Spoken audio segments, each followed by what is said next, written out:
Welcome everyone.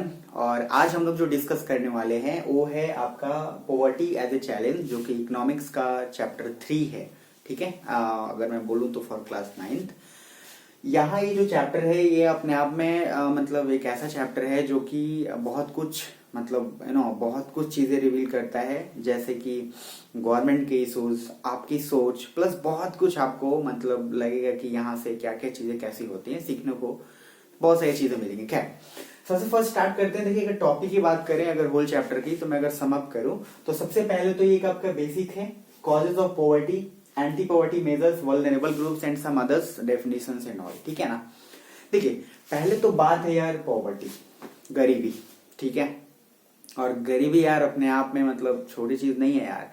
बोलते हैं ना कि गरीबी जो है वो बहुत बड़ा अभिशाप है, और इस दुनिया में गरीबी से बड़ा कोई पाप नहीं है। ठीक है, वैसे थॉट है, खैर ये सच्चाई भी है। तो इसको जो कैसे चैप्टर को मोल्ड किया गया है, पहले सोचिएगा। कभी भी चैप्टर को ना जो मैं बता रहा हूं उसको एज अ डेफिनेशन की तरह रट्टा नहीं मारना है। आपको ये ध्यान में रखना है कि जो आपका टॉपिक है, जैसे मान लीजिए पॉवर्टी अगर हमने सोचा, तो पॉवर्टी के अकॉर्डिंग आपको चैप्टर्स को बस पॉइंट बाय पॉइंट सोचना है। जैसे गरीबी क्या है पहले ही सोचा, फिर उसके बाद आपको ये सोचना है कि इसके कारण क्या हो सकते हैं। अगर कारण पता चल भी गया तो इसको ठीक कैसे कर सकते हैं, कि वो सब लोग गरीबी गरीबी चिल्ला रहे हैं। ठीक है, उसके बाद फिर ये सोचना है कि आखिर ऐसे क्या क्या टर्म्स एंड कंडीशन है जिससे हमें डिसाइड करें कि गरीबी कौन कैसे डिसाइड करें, मतलब कौन गरीब है कौन अमीर है, उसके क्या क्राइटेरियाज हो, क्या बेसिस हो, जिससे हमें फाइंड आउट कर सके कि क्या है नहीं है। समझ रहे हैं आप।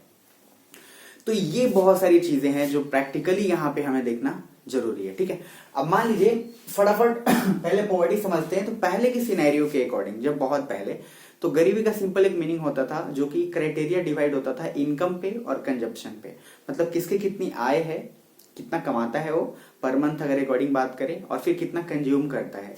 बट अब सिनेरियो चेंज है। अब गरीबी को सिर्फ इनकम और कंजप्शन से रिलेट नहीं किया जा सकता है। अब गरीबी को जो है वो डिफरेंट एस्पेक्ट्स पे, एजुकेशन, हेल्थ, ठीक है ना, लिटरेसी रेट क्या है, ये सब कुछ पैमाने पे हम देखते हैं। क्या क्या फैसिलिटीज है, वाटर फैसिलिटीज, सैनिटेशन फैसिलिटीज सबको प्रॉपर ढंग से मिल रहा है या नहीं मिल रहा, एनवायरमेंट का क्या सीन है, सोशियो कल्चर जो आपका लेवल है, स्टेटस है, वो कैसा है। ये बहुत सारी चीजें मैटर करती है। सिर्फ हम ये नहीं बोल सकते कि चलो अच्छा अगर पैसा कमा रहा है तो वो गरीब मतलब नहीं है, अमीर है। तो ये भी जो क्राइटेरियाज है टाइम टू टाइम बदलते रहता है, जो कि आज जैसे बदल रहा है। पहले कंजप्शन इनकम पे था, आज बहुत सारी चीजें मैटर कर रही है। एरिया टू एरिया भी वेरी करती है। यहाँ का अलग है, अमेरिका का अलग है। सोचिए अमेरिका में अगर एक कार खरीदते हैं, जिसके पास एक अगर सपोज कार है ना, तो वो गरीब है वहां पे। और यहाँ पे इंडिया में अगर एक कार किसी के पास है, तो यू कैन इमेजिन कि ये कार यहाँ पे होना मतलब अमीर है वो। समझ रहे हैं, सो कॉल्ड अमीर है वो। खैर, डिफरेंट है, सबका पैमाना अलग है गरीबी नापने का। तो इसलिए एक जिसको हम लोग बोलते हैं poverty line. Poverty line basically क्या होता है, एक इमेजिनरी लाइन है जिसके बेसिस पे हम लोग डिसाइड करते हैं। जैसे आप सुने होंगे बीपीएल, एपीएल। तो बीपीएल क्या होता है, below poverty line, APL above poverty line.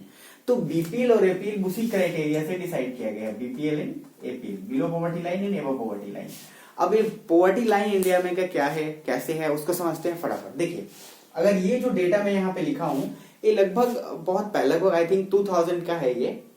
इसमें कुछ डेटा में बताया क्या गया है कि कैसे कंजप्शन है, और प्लस कैसे इसमें रूरल एरियाज और अर्बन एरियाज का इनकम और उनके कंजप्शन कैसे वेरी करते हैं, क्या रिक्वायरमेंट है, वो देखा गया है। ठीक है, देखिए रूरल एरियाज की अगर इनकम की बात करें तो 328 पर मंथ, मतलब एक आदमी के लिए 328 रुपए। गांव के लोगों के लिए बेसिकली रूरल एरियाज यहाँ पे उनके लिए 328 लगभग इनफ होता है। लेकिन उनकी कैलोरीज आप देखेंगे तो 2400 कैलोरीज पर डे, मतलब 2400 कैलोरीज चाहिए उनको।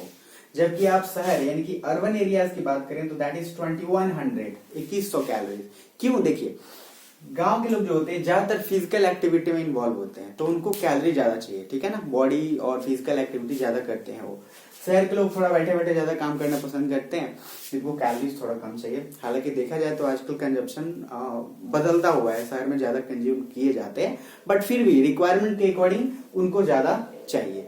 उसके बाद अगर शहर क्या हुई बात करें, 454 पर मंथ, मतलब इनकी जो इनकम होनी चाहिए वो लगभग 454 ये जो है पर पर्सन के लिए है पर मंथ, ठीक है।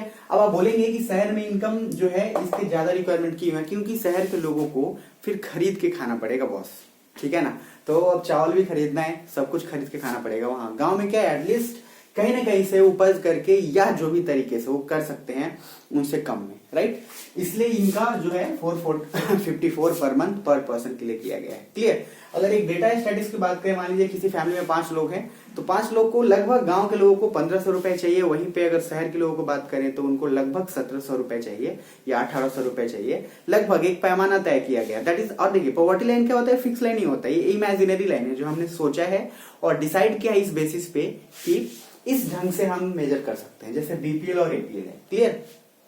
पहले जिनके पास बेसिक नीड भी नहीं होता था, मतलब उनके पास दाल चावल भी अवेलेबल नहीं हो पाता था, बीपीएल के अंदर आप कह सकते हैं बिलो पॉवर्टी लाइन है वो, मतलब उनका बेसिक फूड नहीं हो पा रहा है, दाल चावल और सब्जी भी, दूध और उसके बाद छोड़ दीजिए।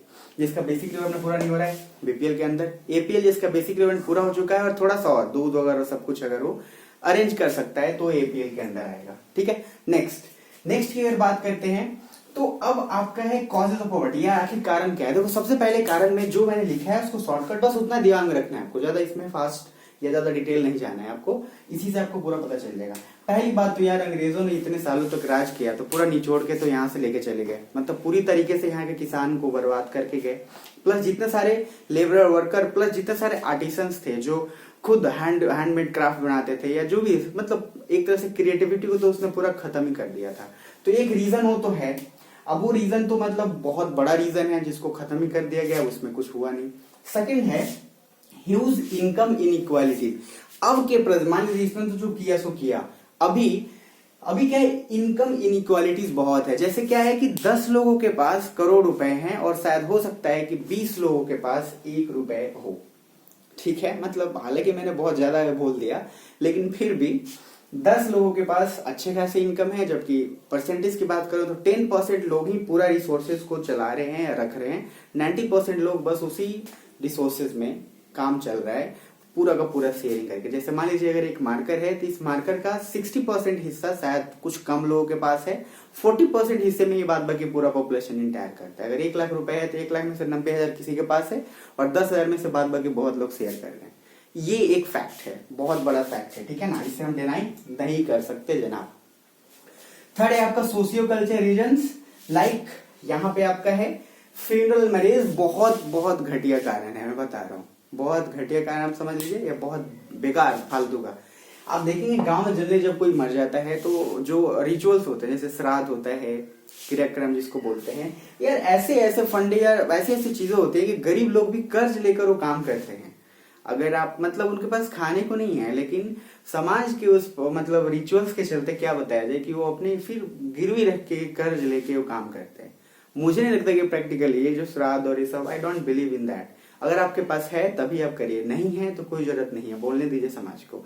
लेकिन मैं बोल रहा हूँ बहुत लोग के लिए शायद वो डिफिकल्ट होता है, वो लोग मानते नहीं है समाज में मेरी नाक कट जाएगी। मुझे नहीं पता नाक क्या होता है, डोंट नो, सब मतलब फालतू की बकवास होती है। इज्जत और नाक सिर्फ आपके कर्म से होती है और कुछ और नहीं, ठीक है। खैर ये एक बहुत बड़ा फैक्टर, मैं सच बता रहा हूँ। ऊपर दोनों फैक्टर से कहीं ज्यादा फैक्टर इंपॉर्टेंट है, क्योंकि गांव के लोग या उसको गरीबी में आज जी रहे हैं, उसके पीछे ये बहुत बड़ा रोल प्ले करता है। इंटरेस्ट में इतना बड़ा रोल प्ले करता है कि आधा से ज्यादा आबादी तो ऐसे ही गरीबी में मर रहा है। खाने को नहीं है, शादी में मतलब पैसे उड़ा रहे हैं, ठीक है ना, कर्ज लेके उड़ा रहे हैं, बाद में पहले माथा पटक रहे हैं, ठीक है, लेकिन अभी कर्ज लेके पूरा उड़ा रहे हैं जबरदस्त। खैर अब ये पूरा रीजन है, इसके अलावा भी सारे रीजंस हो सकते हैं, है भी, बट मेनली ये रीजंस आपको दिमाग में रखना है। क्लियर। उसके बाद बात करते हैं वल्नरेबल ग्रुप्स। तो ये वल्नरेबल ग्रुप की बात करें तो वल्नरेबल ग्रुप्स वो ग्रुप मतलब जो गरीबी के कगार पे है, मतलब जिस ग्रुप में बहुत ज्यादा है।